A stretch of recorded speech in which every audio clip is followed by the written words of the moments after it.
Carrefour qui affiche des résultats en hausse dans ce contexte de forte inflation, qui a même nettement dépassé le consensus au quatrième trimestre, Pauline. Oui, pour ce quatrième trimestre de l'année 2022, Bloomberg misait sur une hausse des ventes de 9,4% en tout et d'un peu moins de 5% en France. Finalement, Carrefour affiche des ventes en hausse de 10,9%, plus 5,6% en France et plus 28,2% en Amérique latine, qui apparaît plus que jamais comme une région phare. Alors pour l'ensemble de 2022, cette fois, Carrefour publie un chiffre d'affaires en hausse de 8,5%. Dans son communiqué publié il y a quelques minutes, la direction se félicite de gagner des parts de marché dans tous les pays clés. Entendez la France, l'Espagne et le Brésil. En France, par exemple, au quatrième trimestre, les ventes progressent dans tous les types de magasins, hypermarchés, supermarchés et proximité. La hausse la plus forte se fait sur les magasins de proximité. À noter que cela progresse sur l'alimentaire, mais que cela baisse sur le non-alimentaire. En France notamment, le groupe d'Alexandre Bompard souligne une forte progression du volume d'affaires aussi sur le e-commerce, plus 26% à 4,2 milliards d'euros, notamment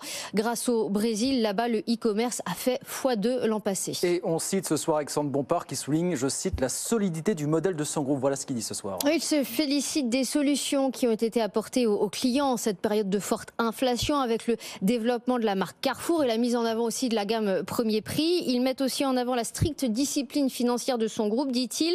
L'objectif d'1 milliard d'euros d'économie en un an a été atteint et il est prévu que 4 milliards d'euros d'économies soient encore faits d'ici 2026. Il réaffirme globalement les ambitions de son plan stratégique qui a été présenté début novembre. Compte tenu des bons résultats 2022 et de la forte génération de cash, dit le groupe, le conseil d'administration a approuvé le lancement d'un nouveau programme de rachat d'actions pour 800 millions d'euros cette année.